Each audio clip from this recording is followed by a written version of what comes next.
The Valkyrie has become a popular icon within Norse paganism in showing a positive female presence in the affairs between the gods and mankind. Movies and video games make them out to be mighty warriors. Books and music make them out to be the means by which Vikings or Norse heroes would be rewarded for their mighty deeds in battle, being taken to Valhalla. And the second half of the Edis itself is dedicated to the Valkyries and their interactions with the heroes of Norse tradition. However, like we've seen, the Edis and what is ultimately the popular image of Norse paganism and heathenry end up telling a very different picture when you actually take the time to read the sources.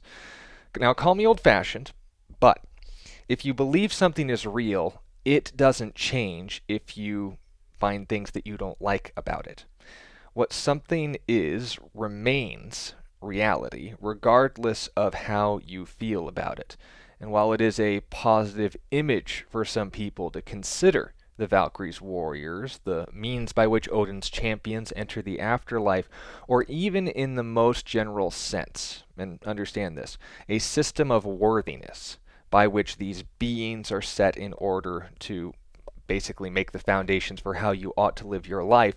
In Norse paganism, you want to appeal to these creatures. Unfortunately, when you actually look at the Norse sources, none of these things end up being true. Today we're going to clarify the following three facts about the Valkyries in comparing them to what's actually in the Norse traditions and how pop culture and media portrays them out to be. The Valkyries weren't warriors. They were slaves, both on and off the battlefield, in rather unpleasant capacities. The Valkyries weren't the ones who chose worthy champions from the slain. They chose, as Odin commanded, who was slain on the battlefield, regardless of how hard you fought to please Odin. And then finally, the Valkyries weren't even autonomous spiritual beings. If they didn't kill people, as Odin commanded them to, and caused every horrible thing that naturally happens in war to take place, he imprisoned, punished, and cursed them. So let's start with that first unfortunate aspect given to them, that they were mighty warriors. Unfortunately, that's not the case. The main source that we learn anything, once again, about Norse paganism are from the oral traditions that are passed down from the ones who believed them. We don't know, and frankly are incapable of knowing, what the original beliefs were because no one bothered to write them down. When it comes to the earliest possible source that gives us any solid information about these beliefs and what they were, we have to look at what's called the Poetic Edits. Likewise, we aren't told enough in the Eddas to know exactly what's being talked about and why. So another book had to be written in order to clarify the things these poem reciters had discussed within these collected writings that they assumed that their audiences were already familiar with. This is what's called the Prose Eddas. Both are attributed to a man by the name of Snorri Sturluson, who lived less than 1,000 years ago, and he compiled all these beliefs from Iceland, as the last vestiges of the Viking Age were being replaced by Christianity. When it comes to history, the closer to the original events, the better, because there's less time for other things to get mixed in with the original story. Now, understand that this is how anything in history is going to be done, be it the Bible, be it the Quran, and also including the Eddas. And when it comes to the Valkyries in the Eddas, there are some names and some job descriptions given to us, but none of them are what you'd think given the popular image of the Valkyrie. In Grimnismo, verse 36, we're given a list of names and a single description of their job. First in mist, bring the horn, that is the horn in which they would contain mead, and this is in the blot ceremony. At my will, Skegjold and Skolgul, Hind and Thruth, Holk and Herfotr, Gol and Girolno, Randgrith and Rathgrith, Rheinleaf and Rheinleaf, beer to the warriors bring.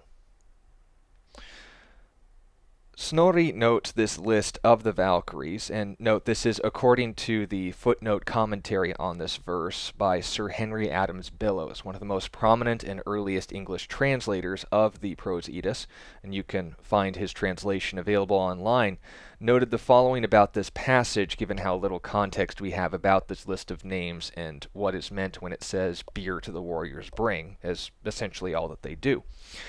The names and this list of Valkyries, concerning whom in Voluspo, that's another Norse poem, the first in the book, by the way, note where a different list of names is given. So they didn't quite get the names straight, but nonetheless. He goes through the names and their meanings. Hirst means shaker, mist means mist. Skigold means axe time, Skogul means raging, and that's noted with a question mark. Hild means warrior, Thruth means might, Holk means shrieking, Herjolfr means host fetter, Gol means screaming, Gerolnur means spear bearer, Randgrith means shield bearer, Rathgrith means, and this is what the translator guesses, to be plan destroyer, and Rheinleaf means God's kin. Manuscripts and editions vary greatly in the spelling of these names and hence in their significance. So, with the translators referencing Voluspo in verse 31, we'll read that passage in the next section in a moment, including Snorri's note about this that the translator, Sir Henry Adams Bellows, didn't include. But understand what's being pointed out to us here. Within the entirety of the Eddas, the only job description we're given about these Valkyries, concerning the listing of their names, is that they bring beer to warriors.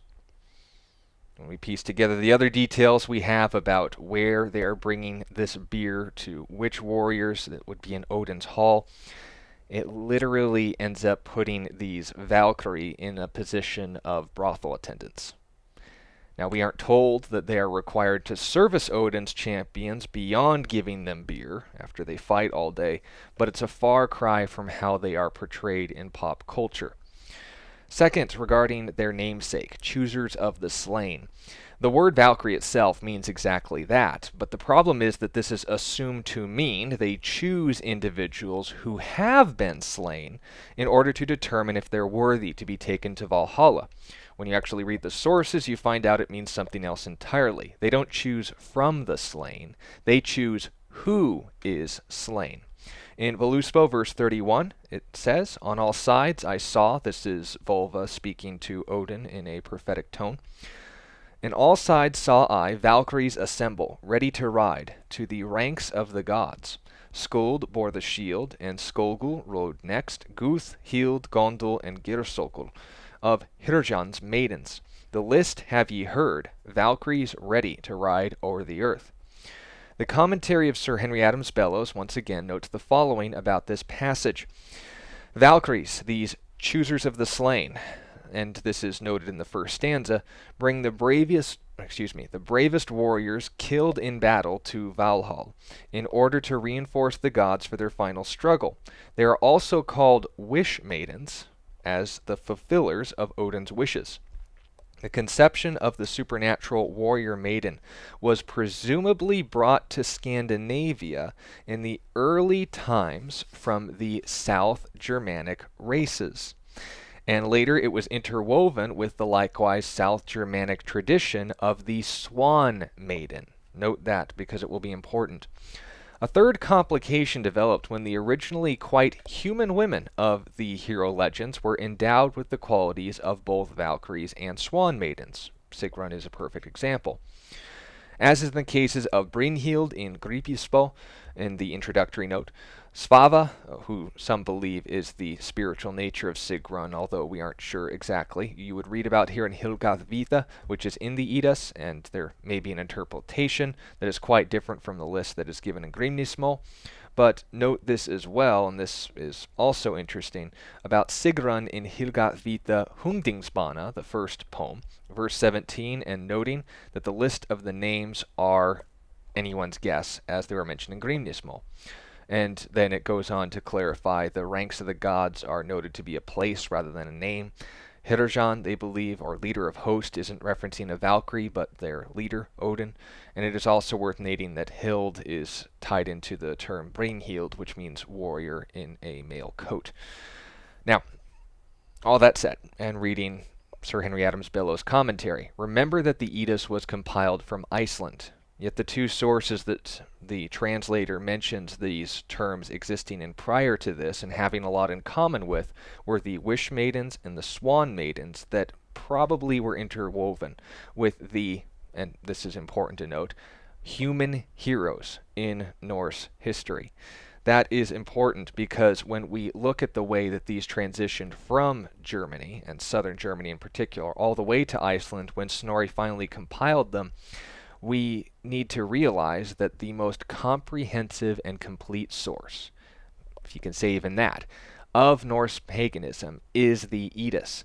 And if we're going to come to as close as possible to what the ancient Norse cultures believed, we have to look to those poems. But they aren't the earliest, and that also needs to be understood. They aren't our only source. I primarily turn to them because it's the most comprehensive and complete.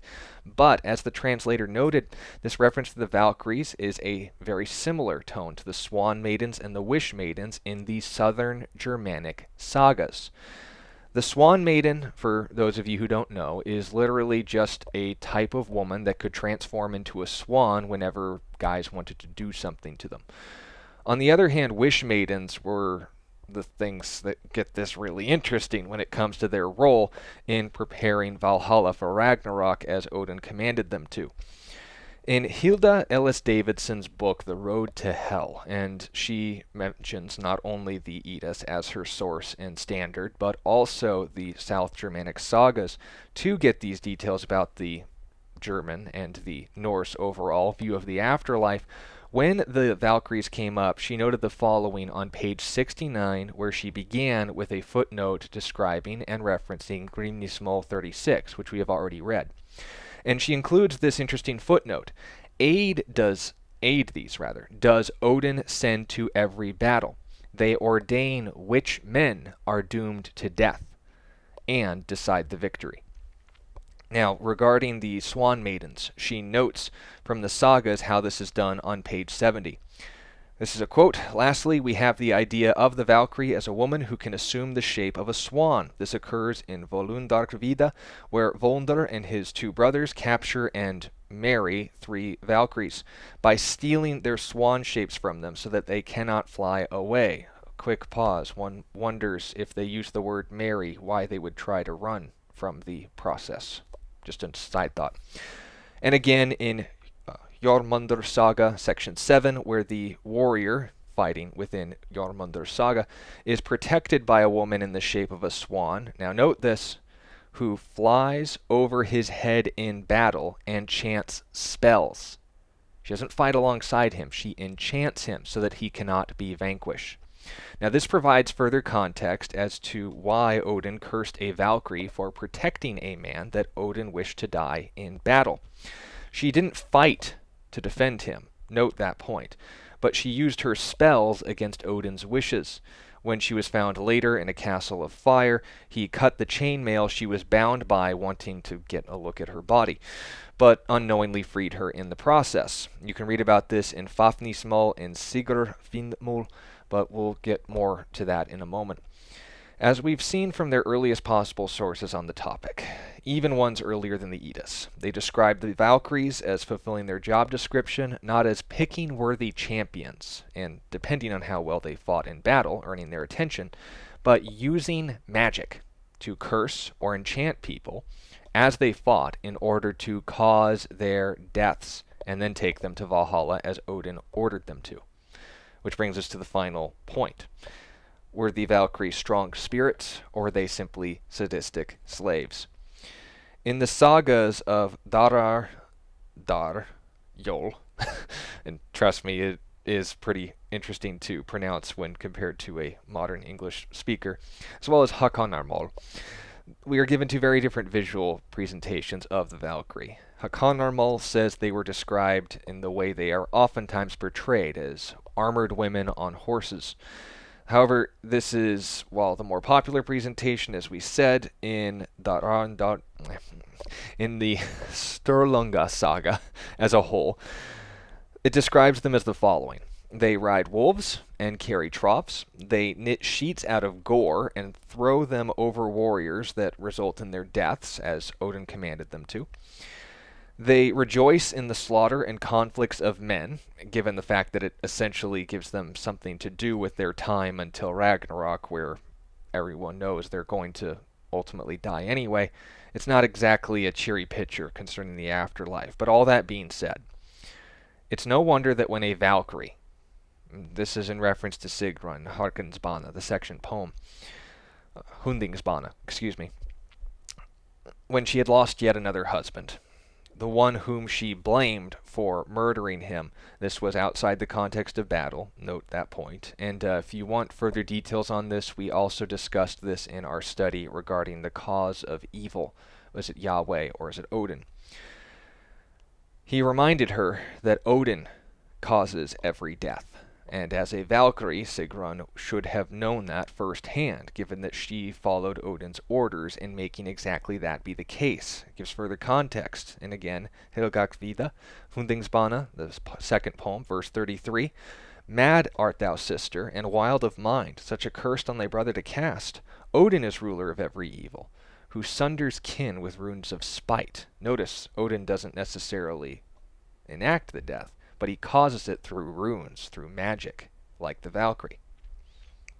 So in conclusion, despite pop culture's presentation of the Valkyries as warriors, they never actually do any fighting in the Norse sources. They certainly are present during battles, but they use magic to essentially assassinate everyone unfortunate enough to make it on Odin's guest list. Also, despite popular culture's presentation of the Valkyries as noble and honorable beings, they serve no role in Odin's halls distinguishable from a brothel wench in a D&D game. And despite pop culture's understanding of the Valkyries as choosers of the slain, it turns out that they're just following orders. And if they dare to protect lives rather than end them with their curses and bloody quilts, we have documentation within Norse sources that he'll imprison them rather than honor their judgment in the roles that he decided they should fulfill. If you have any sincere questions about the Valkyrie, or perhaps comparisons to the biblical text, or just about the Bible in general, I'll be happy to discuss them with you in the comments below. But I hope that this discussion has clarified some questions you may have about the Valkyrie. If you'd like assistance in spelling and citation of these sources as well as others, I'll be happy to provide them in the comments below. Sincerity is the only standard, but I will look forward to, nonetheless, the next time where we are able to discuss more things about Norse paganism. And also note that if you're looking for a system that actually presents a not only simpler but a clearer picture of how to benefit from the afterlife, I would not recommend Norse paganism. I would recommend Jesus Christ.